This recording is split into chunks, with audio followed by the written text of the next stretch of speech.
Excellent. Today we're going to be looking at this migrant situation in the U.S.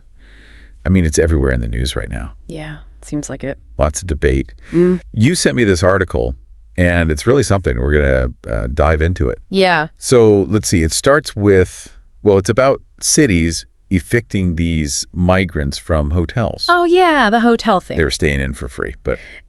Yeah, that's right. There is that financial aspect, right? It's putting a lot of pressure on these cities. Yeah, definitely. It's not cheap. I mean, the article mentions New York City. Like, they could spend $2.5 billion That's really... over just 2 years. $2.5 billion just to house undocumented immigrants.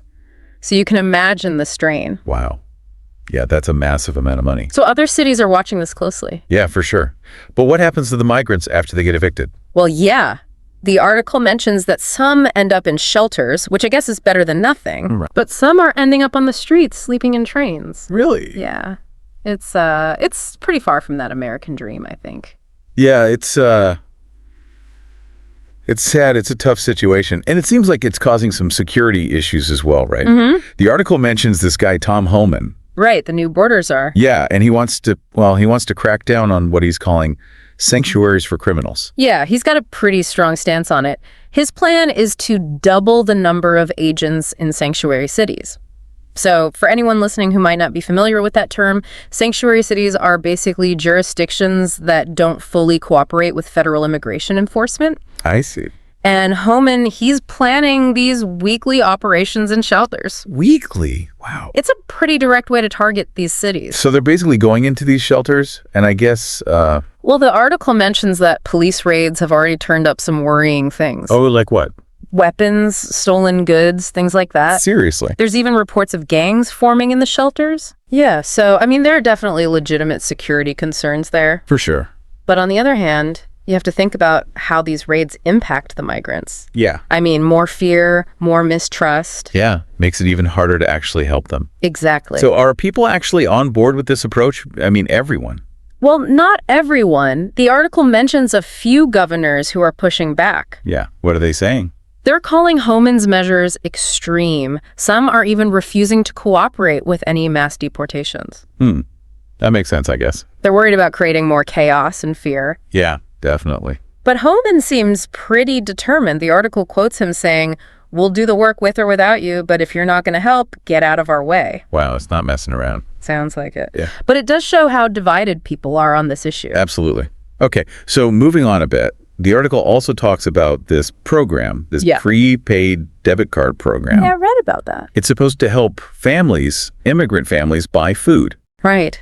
It sounds good in theory, but in practice, there have been problems. Like what? Well, first of all, they couldn't withdraw any cash. Really? So it was just for food? Yeah, and apparently some people were reselling the cards. But beyond that, there were complaints that the allowance just wasn't enough. Not enough for food. The article quotes one migrant who said his family of 4, they could only afford one hamburger with their $12 allowance. Oh my gosh. So is it really helping? Or is it just making things harder? That's a good question. I mean, if families can't even afford to eat, something's not working right. No, definitely not. It shows how important it is to really think about the impact of these programs and make sure they're actually helping. Right, absolutely. And it sounds like it's about to get even more complicated. Oh, yeah. More protests, legal battles, and maybe even harder for the migrants themselves. Yeah. The article talks about these pro-immigration NGOs. They're getting ready for a big fight. Really? Yeah. Protests. They're going to challenge the policies in court, the whole 9 yards. Wow, so things are heating up. Definitely. One activist even questioned why we need to mobilize federal agencies for mass deportations. I mean, it's a valid question, right? Yeah, I mean, it sounds like this whole situation is about to reach a boiling point. Yeah, and all this tension, all this uncertainty, it's going to have an effect on everyone, not just the migrants themselves, right? Of course. Public opinion will be affected, the political landscape as well. It's all connected. Yeah, for sure. And what's interesting is that the article says a lot of Americans think undocumented immigrants won't leave the U.S. because of these benefits. Interesting. Right. So even if it's not true, that perception is out there. Yeah, and it adds another layer to this whole issue. Absolutely. So some people are saying that, well, they're saying we should just deport everyone. Forced deportation. Yeah. But is that even possible?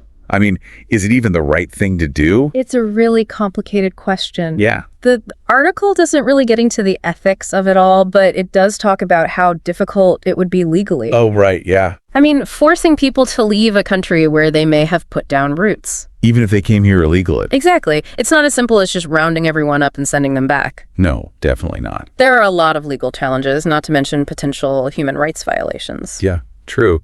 And wouldn't it cause problems with other countries? Like, wouldn't it hurt our relationships with them? Absolutely. There's the diplomatic side of things, the humanitarian aspect. Yeah. You can't just ignore all of that. It would definitely have global implications. Yeah, for sure. So what do we do? If we can't deport everyone and cutting benefits isn't working, I mean, what are the other options? Well, the article doesn't really offer any clear solutions, but it does suggest that we need to think about the root causes of migration. The root causes. Yeah. Why are people leaving their home countries in the first place? Right. If it's because of violence, poverty, persecution, then we need to work with those countries to make things better. To make it so people don't feel like they have to leave? Yeah. Exactly. Investing in their economies, promoting human rights, supporting democracy. So it's more about preventing the problem rather than just reacting to it. Right. But of course, that kind of international collaboration is not easy. No, definitely not.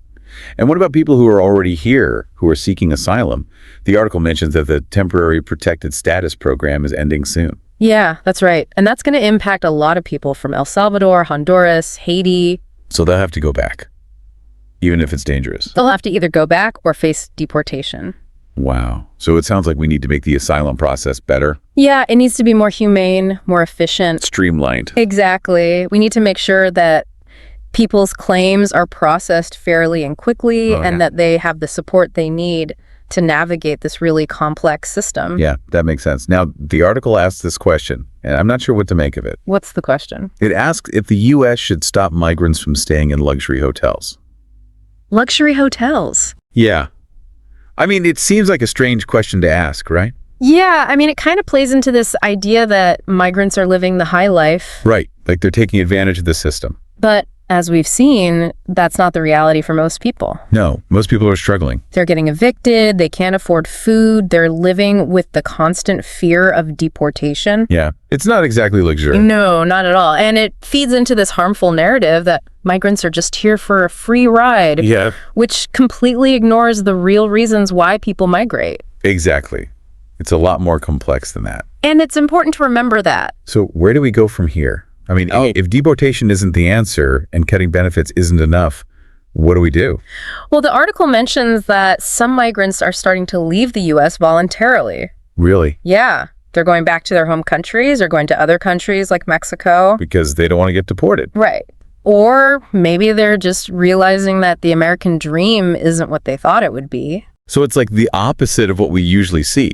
Yeah. People are actually leaving, not trying to come in. It shows that migrants aren't just passive victims. Yeah. They're making their own choices, weighing the risks and opportunities. Right. And it's a good reminder that this isn't just some abstract political issue. Yeah. We're talking about real people with real hopes and dreams. Exactly. And the article even mentions that some of the people leaving are gang members. Gang members. Yeah, from Trendy Aragua.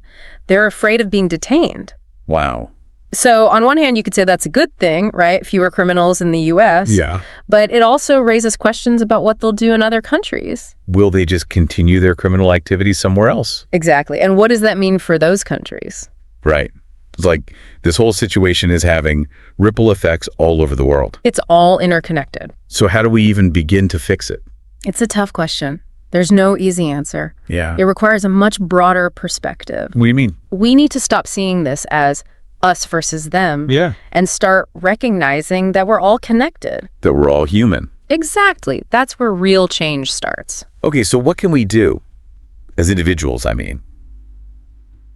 The article doesn't really say. Well, I think the first step is to educate ourselves. To learn more about migration. Yeah, and to challenge the stereotypes we hear. Right. We need to be critical of the information we're getting, and we need to be open to different perspectives. And willing to talk to people who might disagree with us. Exactly. It's about building bridges, not walls. Yeah, I like that.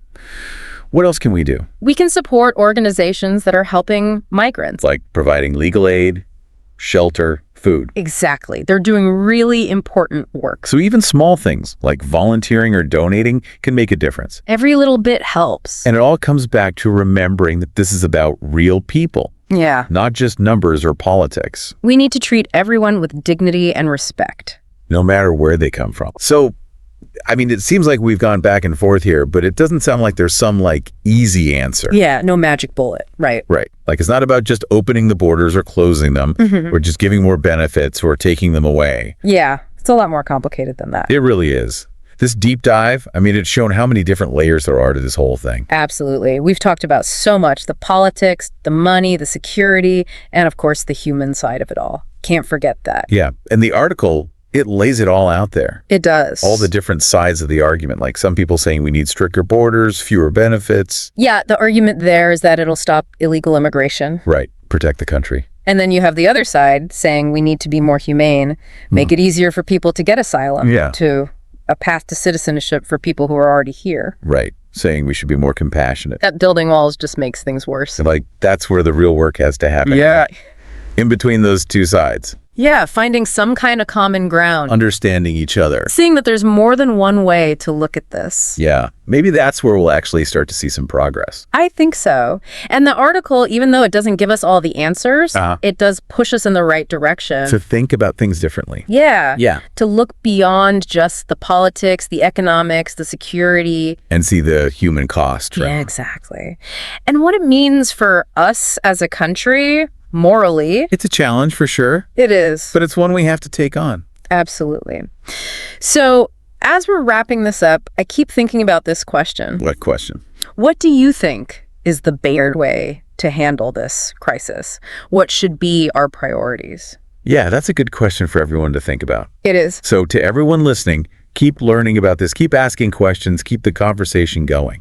Because the decisions we make will affect everyone. Not just migrants, but all of us. And the future of our country, the world even.